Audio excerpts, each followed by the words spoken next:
साल 2026 में भारत कैसा दिखेगा? इसका जवाब आने वाले कल में नहीं, बल्कि आज लिए जा रहे फैसलों में छिपा है। तो चलिए उन बड़ी योजनाओं और कदमों को समझते हैं जो भारत के आने वाले कल की बुनियाद तैयार कर रहे हैं। तो सवाल ये उठता है कि किसी भी देश का भविष्य आखिर बनता कैसे है?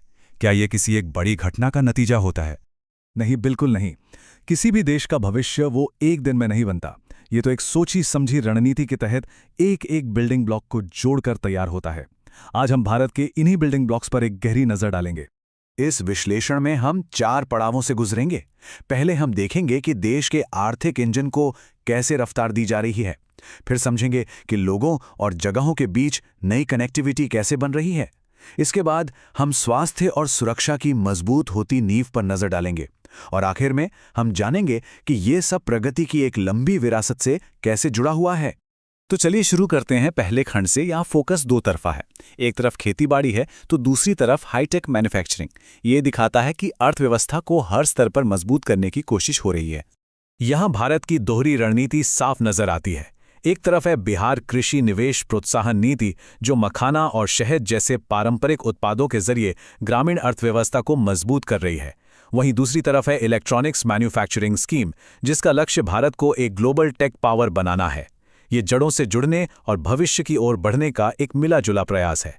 बिहार की ये नीति सीधे तौर पर स्थानीय किसानों और उद्यमियों को ताकत देती है। देखिए, ये एक कैपिटल सब्सिडी योजना है जो प्राइवेट इन्वेस्टर्स को स्थानीय कृषि प्रसंस्करण यूनिट्स लगाने के लिए प्रोत्साहित करती है।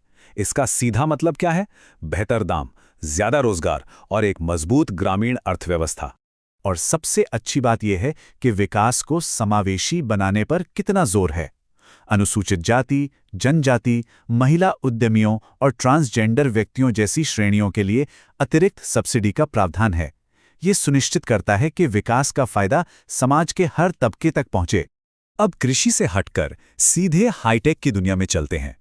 सरकार इलेक्ट्रॉनिक्स के सेक्टर में एक बहुत बड़ा दांव लगा रही है। कुल 22,919 करोड़ रुपए का निवेश।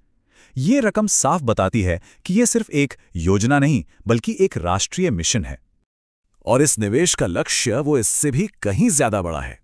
2030 तक $500 बिलियन का घरेलू इलेक्ट्रॉनिक्स इकोसिस्टम बनाना। ये भारत को दुनिया के लिए मेक इन इंडिया का एक प्रमुख केंद्र बनाने की एक महत्वाकांक्षी योजना है, जो मोबाइल फोन से आगे बढ़कर हर तरह के इलेक्ट्रॉनिक कंपोनेंट्स को कवर करेगी। अर्थव्यवस्था की रफ्तार सिर्फ बड़ी कंपनियों से नहीं बनती, है ना? इसीलिए छोटे और मझोले निर्यातकों को भी सहारा दिया जा रहा है। उनके लिए 2 नई योजनाएं शुरू की गई हैं। एक जो लोन पर ब्याज का बोझ कम करती है, और दूसरी जो बिना गारंटी के लोन दिलाने में मदद करती है, ताकि वे भी ग्लोबल मार्केट में अपनी जगह बना सकें। चलिए अब अगले खंड पर चलते हैं। यहां हम देखेंगे कि कैसे फिजिकल इंफ्रास्ट्रक्चर यानी सड़कों और एक्सप्रेसवेज को देश की ह्यूमन कैपिटल यानी कुशल वर्कफोर्स के विकास से जोड़ा जा रहा है। इसका सबसे बड़ा उदाहरण है गोरखपुर सिलीगुड़ी एक्सप्रेसवे। जरा सोचिए, एक 550 किलोमीटर लंबा 6 लेन का एक्सप्रेसवे जो उत्तर प्रदेश को सीधे पश्चिम बंगाल से जोड़ देगा और इस बीच बिहार के 8 जिलों के लिए विकास के नए रास्ते खोलेगा। ये सिर्फ एक सड़क नहीं, बल्कि इस पूरे क्षेत्र के लिए एक इकोनॉमिक कॉरिडोर है। अब बात करते हैं ह्यूमन कैपिटल की। ये चार्ट एक बहुत ही अहम तस्वीर दिखाता है।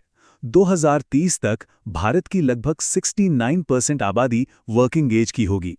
ये एक बहुत बड़ा मौका है, लेकिन इसके लिए जरूरी है कि इस विशाल वर्कफोर्स को सही स्किल से लैस किया जाए। और इसी मौके को हकीकत में बदलने के लिए सरकार वयस्क कौशल मूल्यांकन सर्वेक्षण 2026 शुरू कर रही है।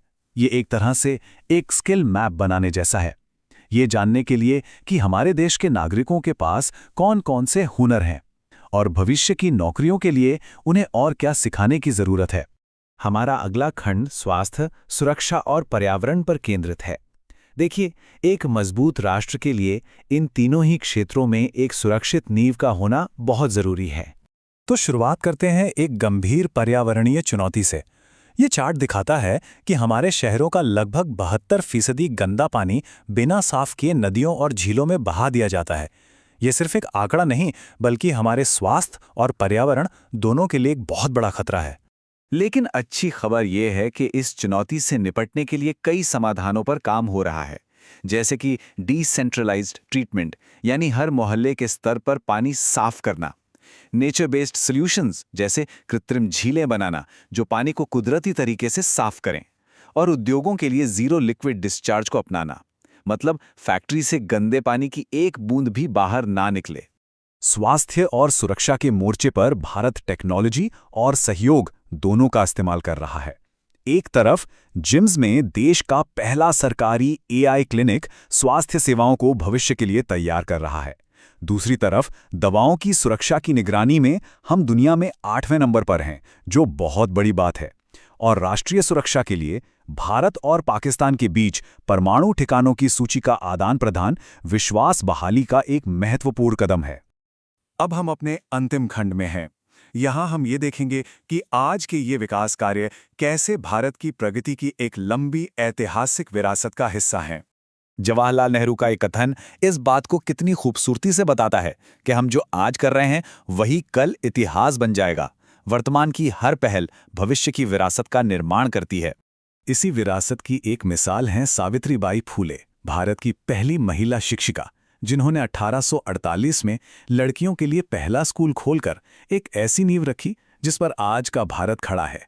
उनकी 195वीं जयंती हमें याद दिलाती है कि एक साहसी कदम कैसे सदियों तक प्रेरणा दे सकता है। और फूले ने जो मशाल जलाई थी वो आज भी जल रही है। जब लद्दाख में एक वरिष्ठ अधिकारी की नियुक्ति होती है तो ये प्रशासन को हर कोने तक पहुंचाने की विरासत है। जब खेलो इंडिया गेम्स में बिहार की बेटियां मेडल जीतती हैं तो ये अवसर की समानता की विरासत है। और जब लैंड स्टैक जैसी पहल से जमीनी रिकॉर्ड डिजिटल होते हैं तो ये पारदर्शिता और सशक्तिकरण की विरासत है। तो हमने 2026 के कुछ महत्वपूर्ण बिल्डिंग ब्लॉक्स को देखा। अर्थव्यवस्था, इंफ्रास्ट्रक्चर, स्वास्थ्य और विरासत, ये सभी मिलकर एक नए भारत की तस्वीर बना रहे हैं। अब सोचने वाली बात यह है कि इन नींवों पर भविष्य में और क्या बनाया जाएगा।